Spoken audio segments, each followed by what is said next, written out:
What's up, man? How are you? How are you doing? Good to be here. I know. It's been a while, dude. I haven't seen you in probably damn near a year. At least. And hell, I don't think you've been on the show and shit. It's been over 2 years because I've been here almost 2 years.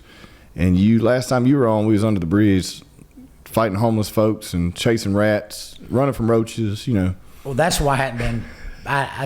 You was waiting on me to move. But you made the move. No, it has been. Man, it's crazy how time flies. I know. Well, what's new with Beaux Atkins, man? Man, just trying to keep this thing going. The same thing we've been doing for the last, it's crazy, for almost 16 years now. I've been playing music, and I've got some songs in a can, so I'm hoping to, by this summer, to be in the studio and go for volume 3, if you will, of whatever. I don't know what we're going to call it or nothing, but I've got songs. And What's the style? Have you changed anything? Because I love your sound. I can't remember that one damn song I always tell you I like, but we'll talk about it, I'm sure. But I love the sound you got, and you seem to even have some range. When you do put your stuff out, you have it has a little bit of Americana feel, a little bit of country feel, a little bit of blues feel, and a little bit of rock. In my opinion. No, you hit the nail on the head. That's what I've always thought. Especially when I started, ever since I put out Shout Hallelujah. Yeah. And then it was like, okay, how do you at least do as good a job on your second one as you did the first one, or keep it kind of the ante up. And then Redfern kind of came out, but it was kind of more of a, we put even some little harder rock and roll on that song with Come Out and Howl With Me. And then some more kind of New Orleans kind of funk style on there with Put Me in My Right Mind. So you had your countries. There's still some country stuff in there, like Jesus on My Side and then and things like that. But yeah, you hit the nail on the head though. So these songs that I'd like to get out now, there might be some more old school kind of R&B, soulful kind of thing on. There's a couple of songs that I have a feel on that when we go to record them, and then. I have some other songs, like a song called Fishing, that has nothing to do with fishing whatsoever, but it's called Fishing. And my friend Zeb Rogers, y'all may know him, listeners and stuff, and all that. But he's recording a song, and I was with him in the studio this past Monday doing my part. He kind of wanted to do like a duet type thing with it. And it's, to me, I brought this idea to Zeb, and that song would be on my record as well. So he's doing it and I'm doing it. But well, that's cool. You don't see that a lot. No, you don't. I like that. I like that idea. And I wonder why. Why is that? Well, I guess it depends on what level you're at in music. But a lot of times, if it's a huge hit, people don't really, like back in the old days, they would just record songs. They didn't care if they liked the song or something, they would record it. Yeah. That's the way it seemed anyway. I don't know but nowadays, I don't know. I don't know why people don't. If I like the song, I'm going to record it, especially if my hand was writing in on it. And Zeb my style, once we get it on the record, may be totally different than the way me and Zeb did it with him. Okay. Which to me, I think makes it cool. Yeah, that does make it cool. Just something different. It can't stretch. We wrote that from a stone cold country mindset. Yeah. The song. So it can't stray too far, but he may use a slide, and I may use a steel guitar on those parts, or little differences like that, It may sing certain parts a little different range, but other than that. But I've got stuff like that coming out, and I'm excited. 2024 has been really good to me already these past, since January 1st. It's the best first 3.5 months I've had in my whole career playing. Really? Music. Yeah, and it kind of scares me, to be honest with you, because I don't want to compare the rest of my year, the whatever 3 quarters we have of the rest of the year going on, and compared to that, it'd be a flop, Yeah. But well, so you've been doing it 16 years. Yeah. What do you think? Like, what have you noticed change in, I guess, your sound and presentation from start to finish? And like, when you first started, was it like just pure country, outlaw country based kind of, or what was your? Oh. Because I didn't know you. I've only met you 3 or 4 years ago. I didn't really know you. In the early stages, I was listening to a lot of. What inspired me to play music, when I was like, man, I think I could do this. Cross Canadian Ragweed with Cody Canada and people like that, that's kind of what got me going. Because they were playing, really, it was just like garage band rock and roll that made it big, They were just doing their thing. They just happened to kind of, do their thing. And so that inspired, I was like, man, I like this kind of stuff. And then every now and then they have a song bleed over on your mainstream country radio and kind of thing, and then they got kind of looped in this Texas country red dirt thing, and then were labeled as that, and so they just ran with it and just kept making their music. Well, those same people turned on to them was turning on to Randy Rogers Band, and they were also turning on. They'd been turned on by Robert Earl Keen, and it was more as this Texas Oklahoma feel.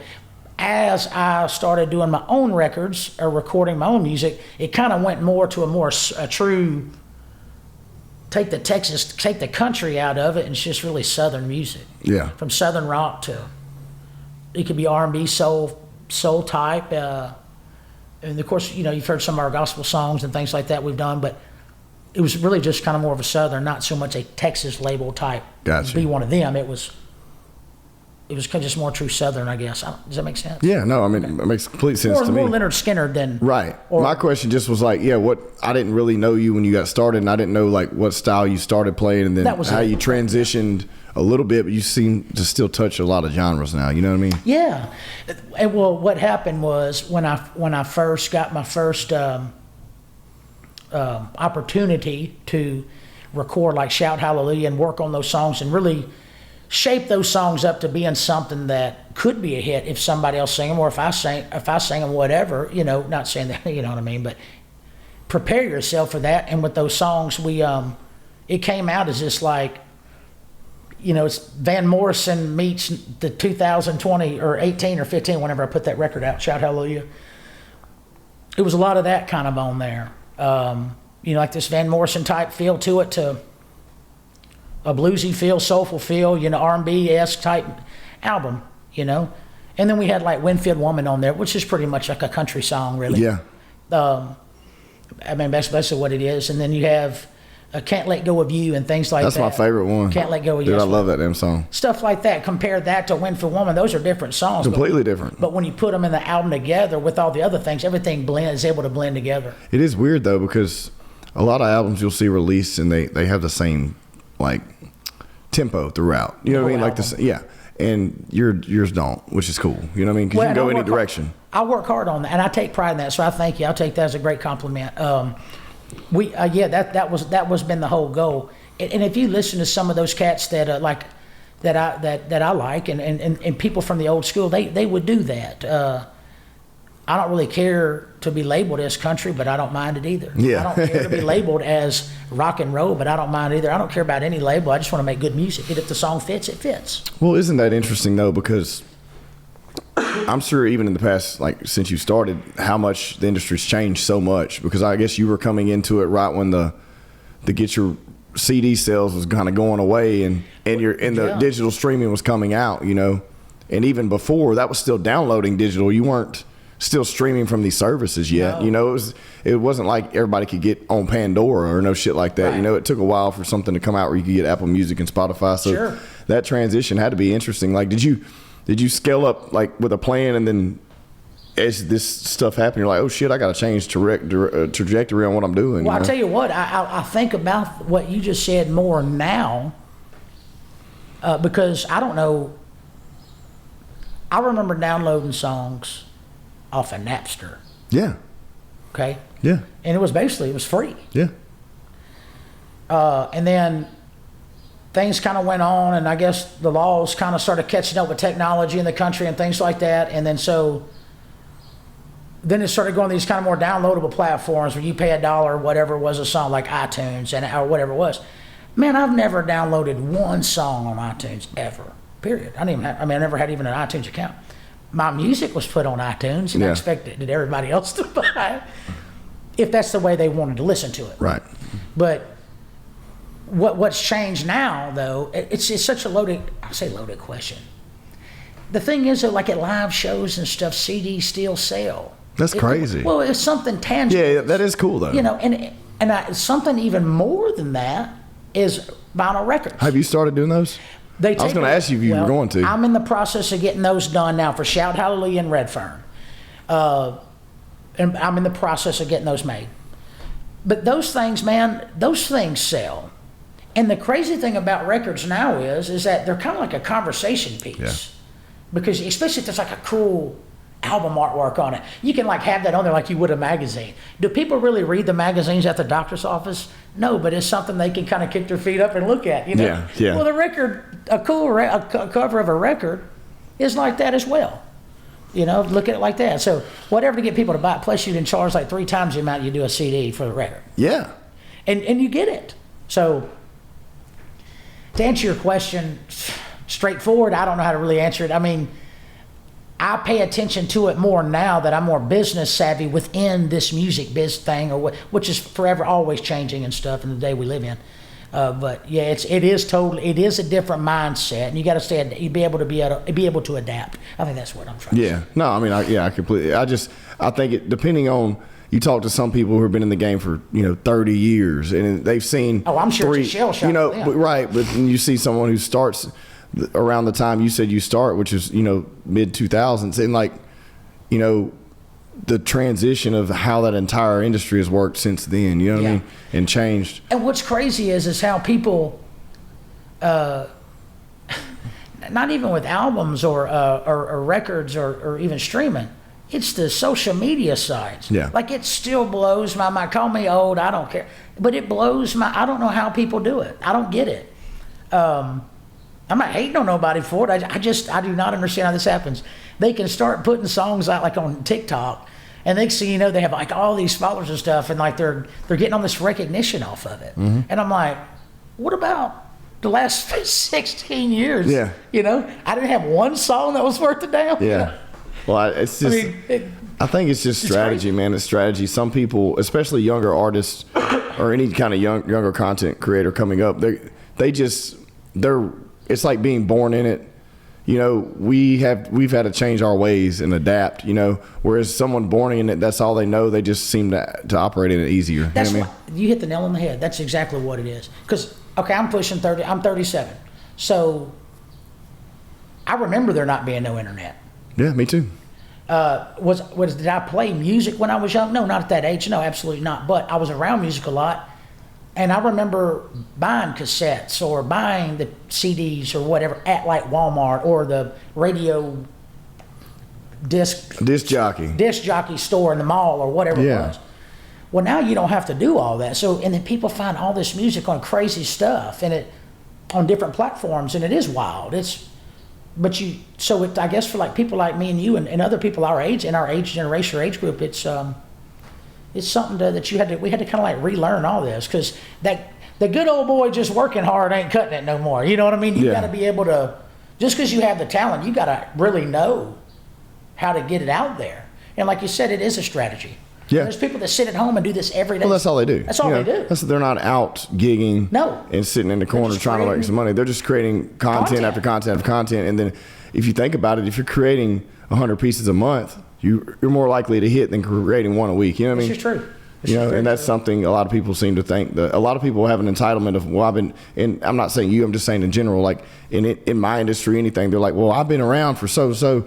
Well, you can't expect people to know you, because people if they never had a chance to hear you, they're living and breathing in somewhere you're not operating in, so you can't expect them to know you're having the entitlement saying, well, that's it. I should be recognized because I've been doing this. Well, they don't know you have, because that's the only place they live. This is true. But I loved how you just said that. That they actually, and I don't even think they realize they do it. But you're right. They're like, well, look what I've done. They felt entitled. Yeah. And that is not why they started doing this, but that's kind of where it's gone. Yeah. Maybe that means if I start feeling like that, just say, Beau, man, it's time. Just give it up. Oh, man. Just give it up. Dude, I'm upset I ain't got to see you play in a while, man. What do you have anything, what you got coming up? Like, are you still gigging in, like, you got a regular little circuit you do locally, or what are you doing? Yeah, okay. So, tonight I will be, when we leave here, I'm going to head to, I'm doing a private gig in Calhoun at the Thirsty Farmer Winery, which is a fantastic place. And for a small winery, they do have some really, really great wines, and their grapes grow right there in their place. Oh, okay. They do everything. Now, if they're making strawberry wine or something, they may order strawberries from, or get strawberries from a local farmer or somewhere around or wherever they're getting it from. The point is, though, when it comes to wines, like their Cabs and their Chardonnay, everything there, man, they got it. And their wines, they really are good. I've been in Napa Valley a few times, and a couple of their Cabernets and their red wines that I have, I'd compare them to the wine country of whatever, just to throw that out there. So I got a private thing there for a company tonight, and then tomorrow, speaking of the local thing, I've got a Bodacious Bar and Q on Line Avenue. Yeah, that new little spot down there. And it's fantastic. And they have pickleball there. Right next door, they built a pickleball indoor 2-court pickleball gymnasium, basically. Yeah. So I thought that was really cool. And I was like, wow, this is awesome. That's an interesting trend now too, man. I'm not my jam, but I mean, I've never played it. People but I won't seem to love that shit, dude. It's like I grew up playing a lot of badminton, to be honest with you. I don't mean like badminton. I don't mean like that little hen talking about the sky is falling on Robin Hood as they're playing badminton in the courtyard. I mean, we would paint the field with spray paint, have it lined up, regulation size, everything. We'd get out there and battle. And if you get people that are like good at tennis or athletic, you can play it like tennis with badminton with those little birdies, and you can get it. You can imagine how fun that is. And to me, pickleball, watching it and hearing people talk about it, reminds me of like badminton and tennis, and almost like ping pong, table tennis. Yeah, that's what mixed. It seems like. Yeah, I'm not it's not my jam, but neither is. You're not a racket guy. No, I'm not a racket guy. That seems to be a fucking. That seems to be a crazy little sport too. The racquetball thing, man. Those dudes fucking get after it in there. Have you ever tried to play it? No. It looks confusing. I'm like, I don't even know what you got to put a ball in this one specific corner. I don't understand. I don't know. I've never played. I watched them. I'm like, man, shit. No, they've in there about to kill each other. Well, I've never spent a lot of time. I couldn't tell you the rules in I don't know racquetball, but I know the times. Even when I was in great shape and I played it, I was about to die. Yeah, that's some wild shit, dude. This is wild shit. It is. It's hardcore. I was going to tell you about this whiskey. So you were asking about earlier. Yeah. So this is I don't drink whiskey a lot. I'm a tequila guy. My throat's kind of bothering me today though. Kind of got a little sinus shit going on. But so I was like, well, I'll try this and let you try it too. So the story behind this whiskey is it's blackened. So of course Metallica's album Black. The song. Yeah. So they barrel aged this stuff. And they played blasted Metallica music to vibrate the cask while the shit was aging. And so you have real. That's how it was made. What? So they said the sound waves of Metallica playing in the background essentially like may have infused vibrated the way the cask eroded into the whatever, man. But yeah, I mean that. Like you said. If people don't know who you are, maybe you're not on the stuff that they're on. They're on something. I'm gonna tell you right now, this is crazy. It's a crazy shit. What a great story, though. No, it's pretty cool, right? Like, and they have their own brand. I don't know how that. I'm assuming they own that brand or they're collabed or some way. But I mean, Dave. Yeah. I'll drink some Metallica. Hell yeah, dude. Cheers to Metallica. You ever played Metallica? Have I ever played? Do you ever play any like in show or anything? I've had back in my early days, somebody broke it out now. If I've got a guitar picker or with a band and they break out like some Metallica stuff and I know the words, I'll sing it. Yeah. Now, can I hit every lick? Can you play any right now? Can you remember? Oh, no. Singing, it's different than playing. Playing and singing it. Well, that's a hard, dude. Metallica. Like when I first started learning how to play guitar, and mind you, I'm not a great guitar player. I just can. I learned a couple chords and would fuck around. I love the blues stuff, but like when I started trying to mess around with it, that's what we would learn. We learned like playing tabs on before you could watch YouTube. Now you can fucking watch YouTube and learn how to be fucking playing like Slash and it's like a college in a course week. almost. I'm like, what the fuck, dude? Like we were like got the old first act tabs chart from Walmart, you know what I'm talking about? And learned our tabs, and then we learned how to read learned our chords, and learned how to read. That's a G. Then we'd look it up on Google and print out the tabs to the Metallica song, and then I'd learn how to play the solos. Look, I used to. Speaking of that, so my first, nowadays people have their phones on them, and they'll hitch it up to their mic stand or whatever. I find that to be just silly. Oh yeah, they do that. That's right. But I get why they do it. For lyrics, you mean? Oh yeah, and chords. But you don't do that. I don't. Is it a big thing? No, but I feel silly, and I'm going to tell you why I feel silly. And I make fun of my buddies who do it. I go, you got your phone tablet out there, huh? Yeah. Trying to cheat. It's not cheating. They're doing, who cares? It's a great idea. But I also remember growing up and playing music, and I would have I had a binder, and you were talking about printing off your ultimate guitar tabs or whatever. Yeah. And I had them a whole bunch in order of the songs that I was going to play, so I could just turn the page. And then eventually, once I got to be able to learn, which I was always writing songs too, but once I got to like 25 songs that I knew without I could just go to them, I quit that binder thing real quick. Yeah. And the old man would make fun of me, like, oh, look at you, you need to learn how to play, you ain't no real musician. I'm like, well, I never claimed to be one, I'm just trying to make money, baby. Yeah. This is the greatest job I've ever had, Yeah. Can you believe they're paying me to flip through this book and play these songs? Yeah. To go back, that's what it brought me to that, was the ultimate guitar tab thing you're talking about. And yeah, you'd go print it. You go print it. You print it. And you could hold a bunch of the suckers, dude. Yeah. You could play all night. Yeah. So I talk a little trash about the people with the phone, but it's no different than that. But it's a similar scenario. But I mean, for me, I was just trying to be cool and learn how to play guitar, really. And me and my buddies all do some picking and grinning and drinking. Well, that's how it usually starts. And there'd be one guy out of each, out of your buddies that try to take it somewhat serious. And sometimes it may go to something, and sometimes they just played a gig one time. Yeah. Played at the bonfire when that is cool, though, man. That's how I started.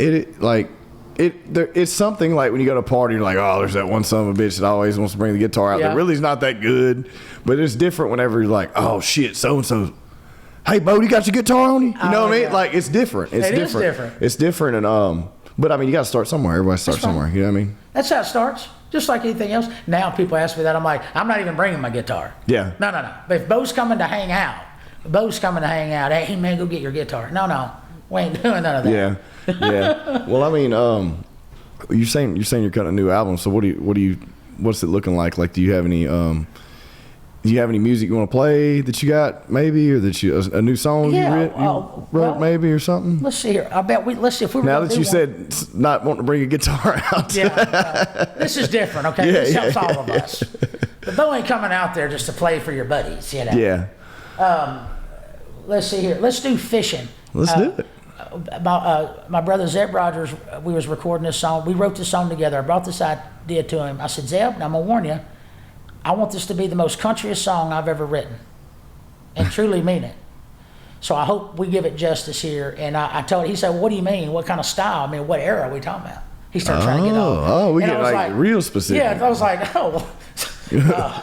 I said, okay. Well, what I've been kind of doinking around with the chords and the voice on it was, I was thinking Merle Haggard and like if George Jones were to do a song again together, would this be something? Now, I don't sound just like Merle Haggard. I don't know if I sound anything like him in our George Jones. That's not the point. The point is, it was the mindset of the song being written in that mindset. So here, let's do Fishing. Let's do it. I'm excited about this. And I'm excited to play it for you. And this is one of my most proudest songs because of the reasons why I just said. So here's what me and Zeb come up with.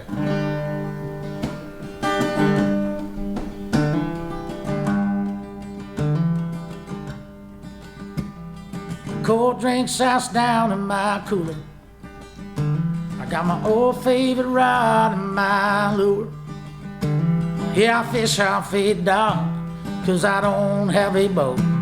But with each line I cast, I pray I reel in some hope. And they tell me there's plenty of fish in the sea. Lord, I wonder, is there any for me? But I had one I thought was a keeper. I tossed her on back for one I thought would be cheaper. Yeah, she stayed on my line, yet she left me broke. Now with each hook I paid, babe, I'm the butt of her joke. And they tell me there's plenty of fish in the sea. Lord, I wonder, is there any for me?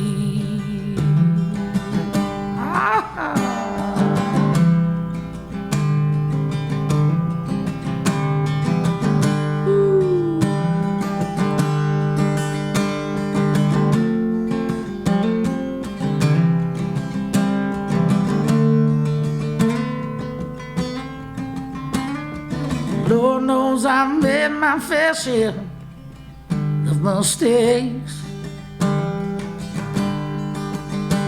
But they say, boy, you miss all those shots. Honey, you don't take. So I guess I keep fishing, my life away. You know, praying that I can snag that record catch someday. Yeah, they tell me there's plenty of fish in the sea, but Lord, I wonder, is there any for me? My fishing song. It's me and Zeb Rogers wrote that.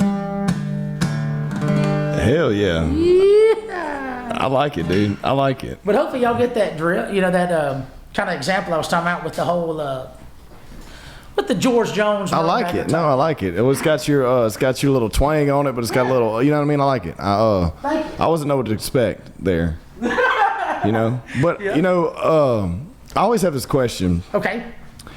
When you're writing music, in, like, say you're a happily married man, you're a family man. Mm-hmm. When you're writing music, does it ever feel weird, or people ever ask you, like, or does your wife ever say anything like, why are you writing the right song about finding some woman? You know, or like, I always think that, you know, when artists put that stuff out, I'm like, what does their spouse think about that? Sure. You know what I mean? I think we've all thought that. I just tell her the song is it's the song. Yeah. You know, and but you know, things do change. I tell you, I respect a lot of songwriters that are able to still find love songs even after they're married. Yeah. And what I mean by that is to be able to still appeal to a young man or woman or old one, whatever, who's single. If you think that's kind of going along with the same thing you're saying. Yeah. Like, think about that. That's another thing. Yeah. That thirst for love or whatever that is, to keep your heart and your mind. Or to just harness it again, like to find the feeling that you used to have when you were looking for that. You know, right. Whatever it may be, I guess. Yeah, because I remember, man, when I was first writing, a lot of my songs were love songs. Yeah. I wanted to be the next Ryan Adams or something, you know. Songwriter or something, and I was thinking about these people have these great like in-depth love songs. I mean, because how many times can you say I love you, you know? Yeah. So it's kind of like, well, how do you figure out different ways and things to say that? And but then as I got older, you start writing about life experiences or fun you had with your buddies, and you become a better writer first off, and your mind just opens up and expands, and that's what happened to me. But I find myself now wanting to write songs about my kids without saying this song's about the kids. Right. But because they give you things to write about, always something new, like life lessons or life things, you know. And that's kind of what just like that fishing song. That's about finding love, you know. That's what I mean. Immediately. It's kind of why you went stage way. Right. That's why I went that way. But like, it's always interesting how those songs about those things have so much more stay power than the honky tonk jam. You know what I mean? Yeah. I think because I've never been the one to attach emotion to music. Get after it, man. Get after it. I've never been the one to attach emotion to music. As much as I just, I've always bad about like hearing the music, enjoying it, but you'll be around other people and they're like, they start getting some type of feeling because they heard some type of verse. That's never been me. I just like the music for the music. And it's hard for me to understand that, where I'll hear people and they're like, you're jamming this, and maybe so-and-so's like, oh, yeah, heck yeah, you know, or whatever. Or they have another advert to, you know, they hear something in the lyric and they have a comment where I'm just like, I'm just enjoying this damn music, you know. And then I look at the lyrics afterwards, I'm like, oh, shit, it was talking about that. I really didn't even, you know. I wasn't in a position to, like, people will play music in certain positions. Yeah, you know what I mean? Yeah. Around what they have going on in their life, where I've never been that person. You like the song, if I'm sad, I'm not listening to sad country songs. If I just want to listen to sad country songs because I like the song. You can be in the greatest mood ever. Like you just want to be in buzz. The greatest mood. Like, yeah. Mama, I want to listen to Percy Sledge, or, you know, some Otis Red, you know, or just whatever, like crying about some shit, yelling about some, you know, like whatever. Like I just enjoy the music. That's funny. You're hilarious, Seth. I think this is great, especially the subject matter we're talking about, because you don't really get to talk about that, because a lot of people don't understand what we're talking about. Right. They've never thought about these things. Dude, I've been in my car or truck or whatever vehicle I had, Suburban, whatever I was driving at the time to gigs, and I'll hear a song like you're saying. And dude, I'll just sit there and cry my ass off on that song. I'm driving, like wiping tears away, going, "Oh my God!" And I'm over there going to hit my chest singing it, And it could have been I could have been in the greatest mood ever. Yeah. But like you said, you hear that song and it pulls out that. I'm listening to it because I like some of them old school George Strait songs or George Jones songs, these sad old country songs or Gary Stewart songs, and you listen to that. And you're like, wow, that was kind of cool how you did that. And you go, let me play that again. And you play it again, and next thing you know, I'm like, listen to the guitar work, and then that's what he's trying to say in that? I don't know what I'd do in that situation either. Yeah. So mine's kind of the point. I like to kind of know what they're doing within the song or what the song's talking about. And then I can place myself and they go, wow. Well, isn't it funny that like you can... I'm extremely particular when it comes to my vehicles, and I only recommend those who are the same way. That's why I always recommend SBC Autos. They take pride in their inventory, from badass four-wheel drives, clean classic cars, and even your everyday grocery getters. They have it all. No hassle, no BS, sbcautos.com. Take a time you tried a food that was just life-changing. You can take it back all the way to that time. Yeah. It's the same thing with the song, which is fucking crazy. No, it is crazy. It's how heightened our senses are as human beings. It's like you listen to a song and it reminds you of another scenario when you heard that song. It doesn't... Some people, it may put them in the shoes. Like, 'cause I know a lot of artists like, hey, I'm going to produce this song and I'm going to put it out there and I want you to feel what I'm feeling when I wrote it. Right. But a lot of people will associate the music to a first time they heard it. That specific or position some type of, they were going through something in their life and they were listening to this type of music. So when they hear it, it immediately reactivates that emotion again. And it's so hard to find that in anything else if you think about it. And it's not as much like visually watching a TV movie, you're not going to get that, you know what I mean? Or visually watching a music video, you're not going to get that. But just purely listening to music, yeah, you get that. Right. Or I've gotten that before. I'm like, oh, I remember last time I was listening to this, or I remember back when we used to listen to this shit all the time. We was doing this, and that. You know what I mean? Yeah. What's like it reminds me riding in the truck with my dad, listening to old damn George Jones. Grandpa, old George Jones. Yeah. I love that shit. And then you start.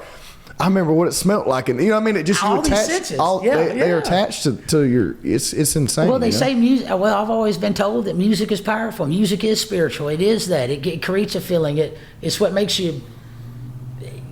Certain songs or bands when you watch, or certain things, make your hair stand up on the back of your neck. You're listening to a bunch of guys or women, whatever it is, play this goofy thing they call an instrument. Have you ever thought about what a guitar looks like and how people make it look so cool? And they're like, and just getting after, like, God, I want to be that guy, and all that. But it's a goofy type of object. Yeah, it's not a natural shape. No, it's goofy. It's crap. Yeah. I find it silly, and they play it, but it'll make your hair on the back of your neck stand up, or it'll make you want to like run through that brick wall, or like we were talking about, it may make you sad, or think about that memory. Now, one thing I do not understand. This is the opposite end, maybe of the spectrum with you.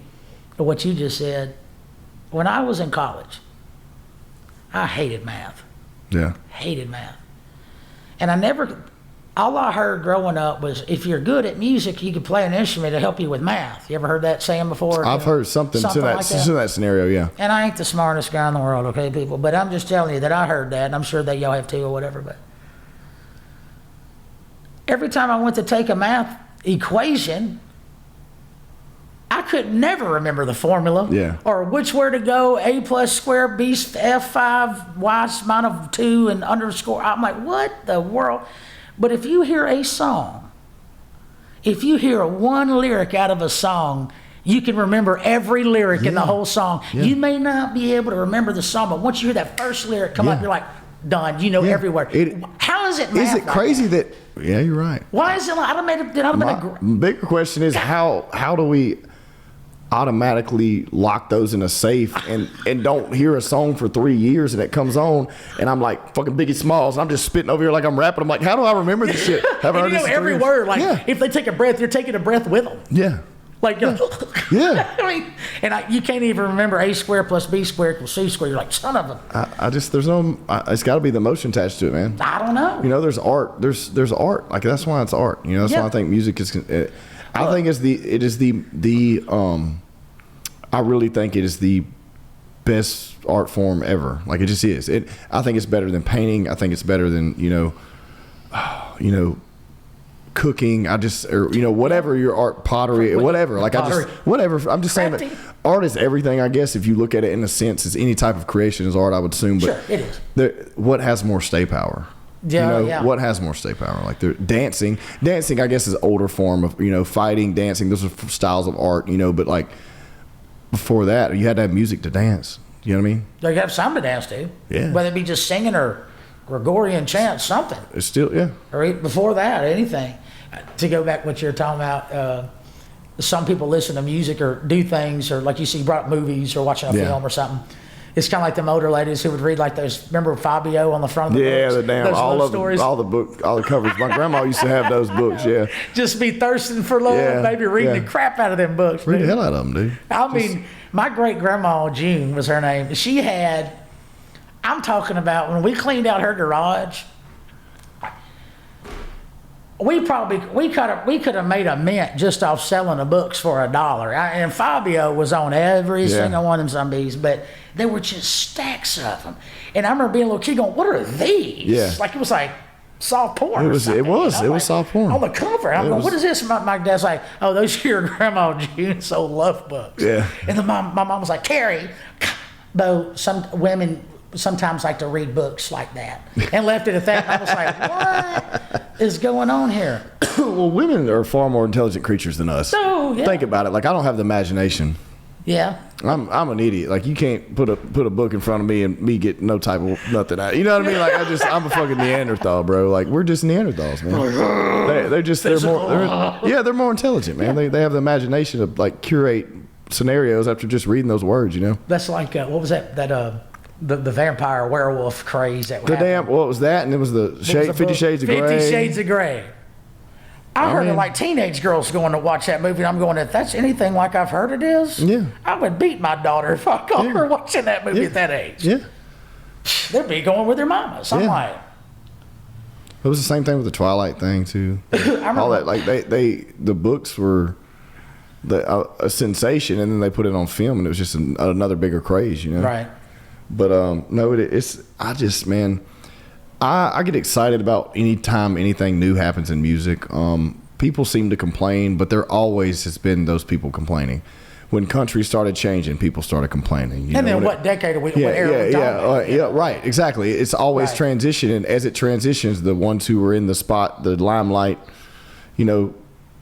eventually had the shadow, and then they're like, well, this ain't country music, well, look, define any genre at this point, you know what I mean? Well, and what's funny about, I have this conversation quite often with some other music compadres, friends, and colleagues, if you will, or whatever, and by the conversations, the way that I view this is that with the whole country music thing these days, basically, if you go and record in Nashville, you have a shot.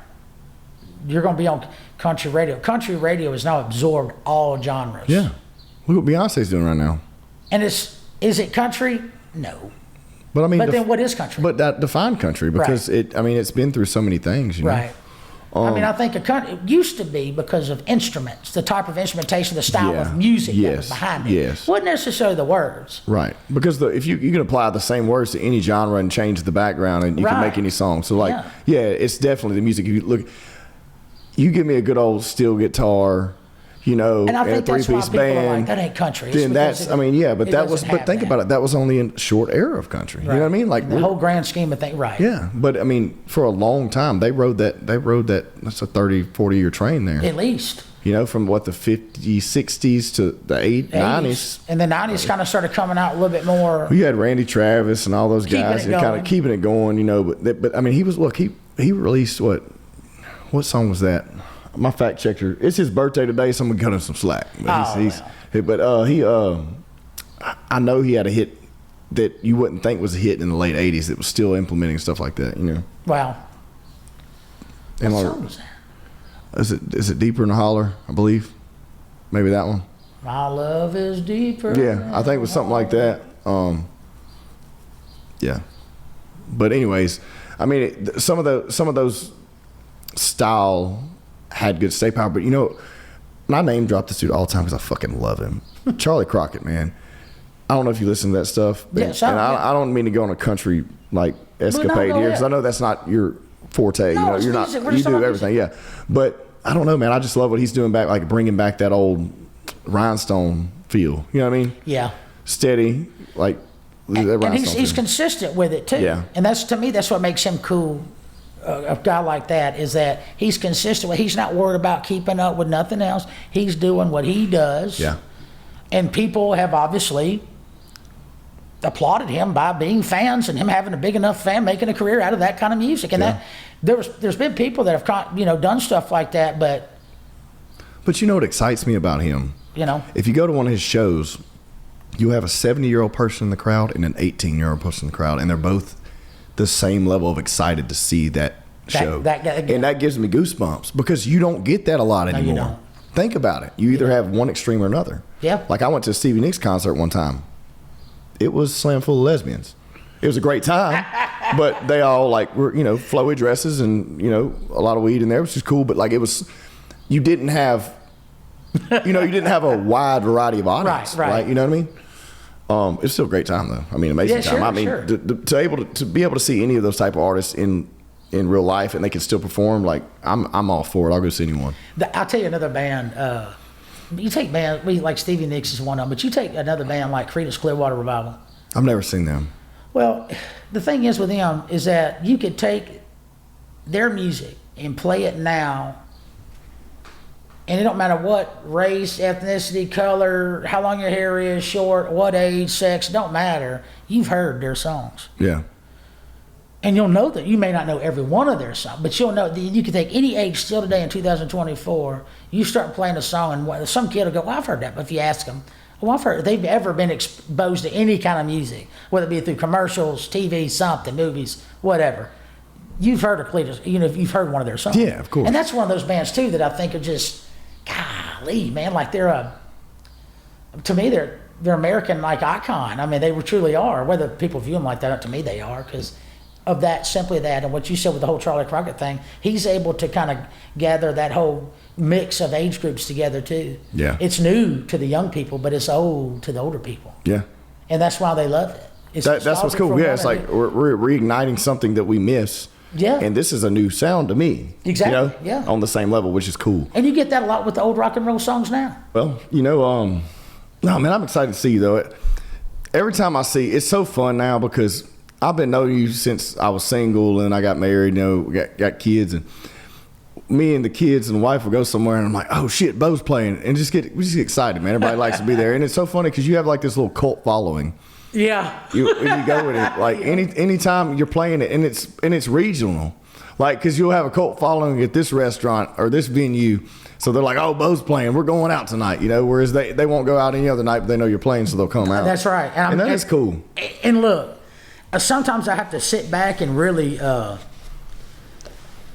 do I say this and not sound like wow, what a jackass. Sometimes I have to sit back and really think about what I've done and what I've accomplished because I'm the kind of guy, I'm always thinking about the next thing and I want to grow. It's my passion, man. This is my baby. This is my business. And some people don't understand how I do it, and they don't maybe agree with how I do it or understand how I'm able to get this or not do that or why I don't do this and all that. But at the end of the day, what you just said, that's what I lean on. Mm-hmm. And sometimes the people that come and see you all the time, I have to I have to get ready for them on my way there because I have to go, they're going to talk, and I can talk the pain off. But I have to get, when I have to get mentally prepared for this, that's when you know it's bad. And they'll ask me all these questions as I'm trying to load up. Don't you see I'm trying to load up? Where was you at the whole first 2 hours of this night? Mm-hmm. Where were you at before when I was eating my meal or my steak or something? We could have joined and ate dinner together and talked, But I do lean on that, and I'm very, very appreciative of that. And that's why you do it. That's why I do it. I just want to eventually keep going and growing and where it's even bigger, where it's not just 5 or 10 people, it's 50 people that can't wait to come and shake my hand and give me a hug and let me hug them and high five them and good to see you, man. Well, I like you do something different with your social media, and I've never told you this, and I just thought about it just now. I like how you'll go places and meet people, and then you'll go on your your platform and say, it was so nice to meet so-and-so, and you'll call them by their first name. Oh, yeah. And I noticed you do that, and I think that's cool. That's genuine. That cool. No, I mean that. I mean, I like that. That's fun, that's and fun. These aren't people that I grew up with celebrities in the establishment or nothing. These are just people. Random people that you had a conversation with. You're like, hell, I liked old, Jason or whatever it was, Or like the other night I was playing, and there was a big a huge table. There's like 20 girls sitting there, and I think they were nurses or studying to be physical therapists, something to do, some kind of something like that. And before I started, I said, hey, y'all are real close to the speaker. And they're like, oh, do we need to move? I said, no, heck no. I'm just letting you know. I don't mind turning it down. I just want y'all y'all just continue what you're doing. I'll just be a little bonus back there.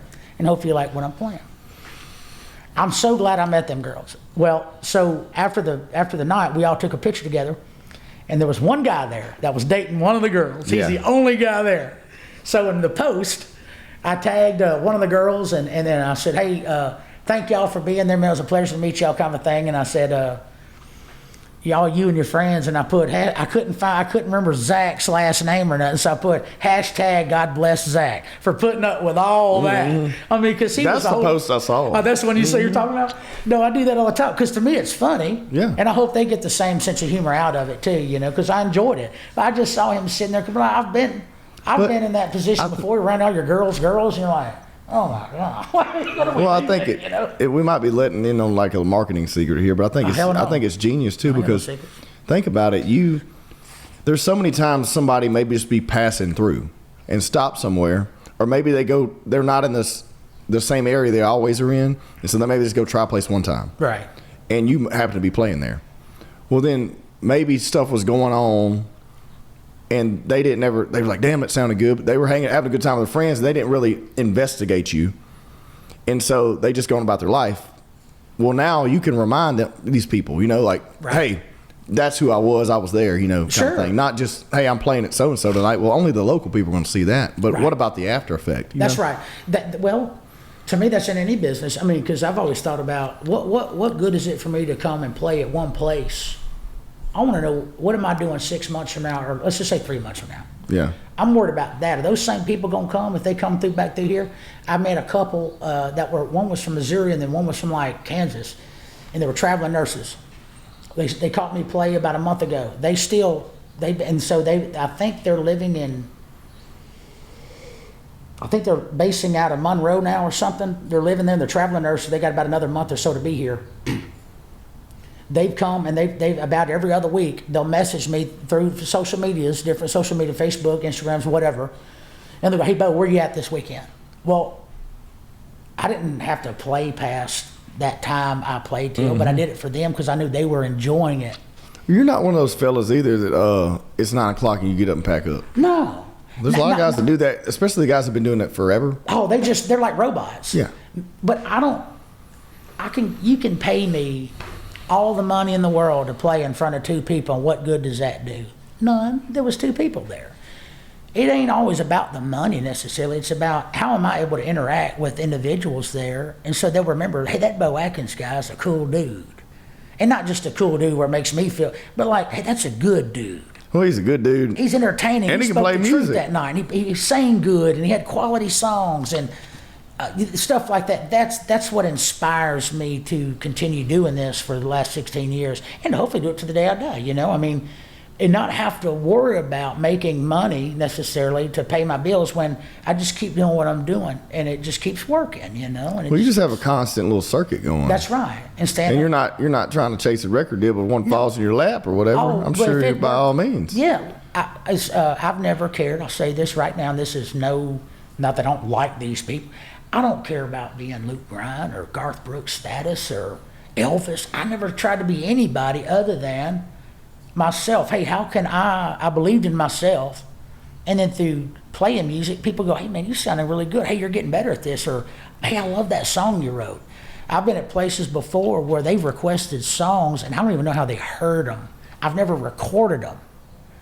And I have to dig real deep to find that song in my memory somehow and play it at different places in different states. And I'm going, how did you hear this song? Yeah, it is interesting though. It's funny how people stumble upon things and I now. have to go, I don't even remember how to play that song.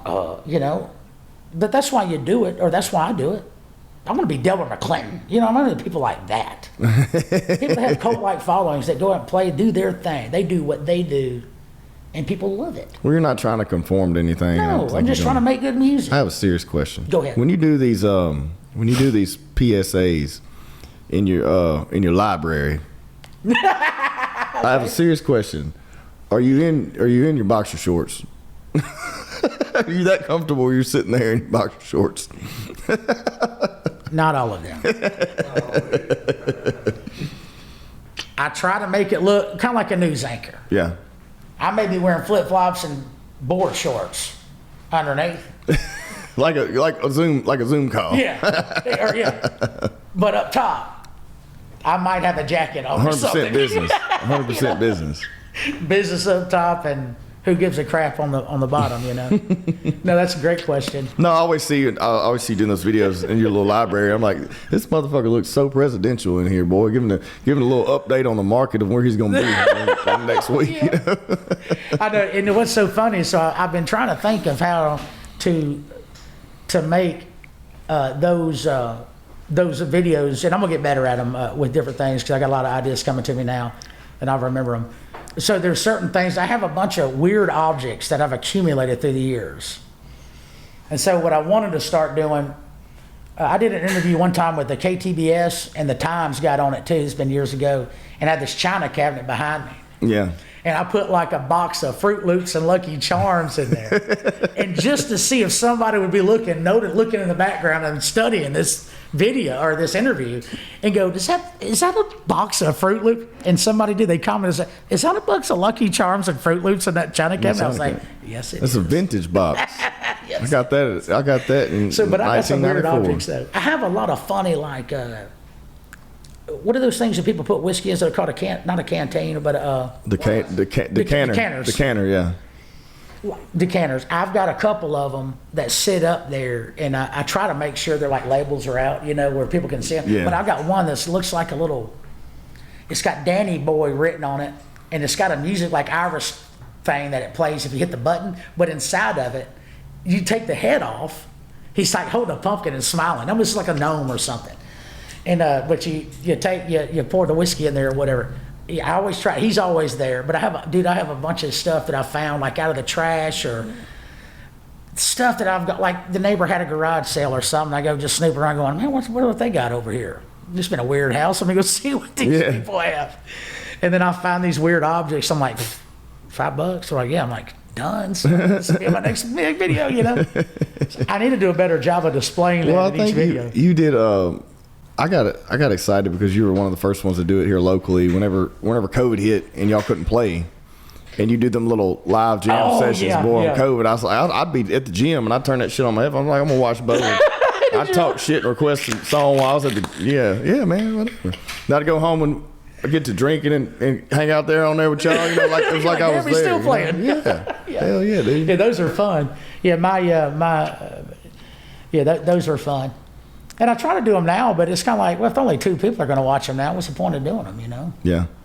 Well, I got to give a shout out to Josh because it's his birthday today, and he's 30. And I think this is the first episode where we got a camera on him now. I'm not recording right now. I'm kind of trying to figure out. We're not set up yet, but either way, 30 years old, you know. So happy birthday! Well, I appreciate it. You're welcome. We're all in the same decade now, you know. Yeah, so. now, yeah. Does he need some of this black and Metallica? Probably in a minute. Well, no, I was so excited when he reached out to me and said, Beaux, it's been a while, man. You need to come back on and let's do a show together. Well, I was looking, and the last time I texted you was 2 years ago. Oh, wow. And I was like, holy shit, I feel bad. Oh, I know what got me thinking about you. And this is so funny, y'all, because he messaged me right after I saw, like, that specific day, I saw some car shows. And I'll be honest with you, it was more of a thankful thing, not the brown nose, nothing like that. But I'm being honest with what I thought in my head. I was like, you know what? He just called me for some pretty cool stuff. I mean, what was it? We had Devin White out there one time with his truck and all that. Yeah, we did a car show. Yeah. Right after it was like right after he won the Super Bowl. They just won the Super Bowl like 2 months prior. Yeah. And he's hanging out with his truck. Yeah. You know, and his stuff and all that. And I was thinking in my head, I was kind of like, man, we've actually had some pretty fun places and some different type places I would have never thought. But the people loved it. Yeah. They loved it. And I know you have other people play at different things, so if you ever see one, just, you know, but some of these car shows, that's what got me thinking about you. Now, that same day you messaged me, and I was like, wow. We're going to do some more, so I'll have to. Well, that's not to get me in. No, I need to link you in on one, because I was thinking about that. So. We did a couple where we didn't, and I was like, man, I miss talking shit over here with Beau. All these people are. And some of the photographers that you've had come through there that are taking pictures and stuff are some of the funniest people I've ever met, and I still see them. And they'll call me out and go, Beau, blah, blah, blah. I'm like, oh, my God, do you remember that? You know? Yeah. Because you don't realize what people are paying. You don't realize how people are who or what type of people are paying attention, you know, paying attention to you when you're playing and doing a gig and playing music and stuff. So you never know who you're reaching. So it's always fun. Yeah, no, I mean, I just think that authenticity it seems to go away very quickly in your industry. And so if you hold on to a shred of that, you know, it just gives you more stay power, you know, in my opinion. Any artist, not just you, but, you know, any artist. Yeah. Because if you're true to – now, of course, people's sound changes with, like you said, how you write songs now are different than how you used to write them. People's sound changes and the reason for doing what they do and evolves. Well, yeah, sure, as a person. Mm-hmm. You know, you may sing songs about – drinking whiskey, you know, 15 years ago, but then you start having a family and I can't go and hang out at the bar every night and do that kind of thing. So me singing about whiskey may be totally different than singing about whiskey before, you know? I mean, I got a song that says... but you're still singing about whiskey. But every time you got to throw it in there. I like whiskey. But the mentality of it changed. Like I wrote a song called Goodbye Blues, Hello Stranger. And it's on my Red Fern album, and it's really a country type song. I mean, I didn't plan it to be that, but for no particular reason. But I mean, it's like more of a country song. But in those first two lyrics, the sentences of the song says, "Hello fireplace, are your embers warm? You've always helped me weather the storm. Hello whiskey, have you missed me?" Yeah. It was nights like these how our friendship was formed, you know? And so that could be anything. The chorus is Goodbye Blues, Hello Stranger. Well, that's a whole lot different than singing about whiskey like in a Hank Jr. perspective. You're right, Let's get drunk, you know, or whatever. You're just reconnecting with the old, you know, it's like reconnecting with an old friend, but you're not trying to celebrate. You're not trying to get married or nothing. You're just hanging out. We're gonna hang out, have a little reunion tour for a second, right. You know? That's right. It's kind of like, hey, have you missed me? You know. Well, I'm gonna have to get you to play one more, man. You got what's the name of that song? Don't. He don't even remember. I can't ever remember the name of that song. What is it? The first word you had right. I can't let go of you. Is that it? I can't let go of you. Dude, I love it. I gotta hear it. It's for the birthday boy too. Yeah. Fill me up, bartender. All right, let's go. We're gonna get a little blackened. I mean, it only seems fitting to have Metallica's whiskey. Oh shit. Hey. Beat up that guitar, man. It's got duct tape on it. $3,000 down the drain. It don't matter. I'm sure you've got your $3,000 out of that thing. Oh, yes. Thank God. No, I mean, not to boast, but yeah, thank God. I got an old Johnson, a $90 guitar in the closet if you need it. I'll play with it. If it's got strings, I'll play it. So this song here was written in a round one night in a studio in Pegram, Tennessee, and I don't remember everybody who was on it, but I'm pretty sure Dan Cohen was on it. James Cook was on it. The General was on it. Monty Russell, Derek Mixon, and a lot of these cats played with and they still do, from everybody from Luke Bryan to Stapleton to all kind of people. Okay, and so when I was recording with them one night or one day, and I needed another song. And Monty kind of presented, he goes, hey, I got this song, man. I think you could hit it. I said, okay, let's try it. So he showed me the words, listened to the music, and we recorded it right there. But they all had a hand in writing in it. But it goes kind of like this.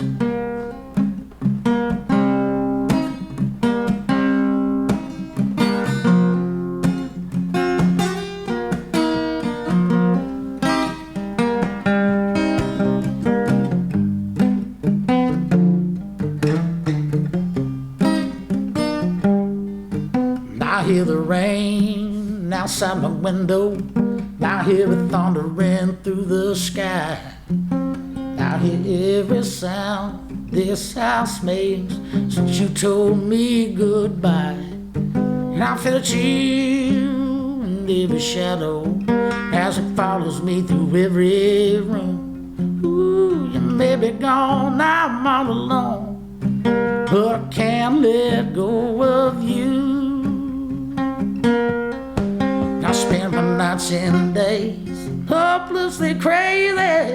Where did it all go wrong? And I'm haunted by the reasons why you leave our happy home. Within my home I feel your presence. It follows me through every room. Ooh, it may be gone, I'm all alone. Ooh, but I can't let go of you.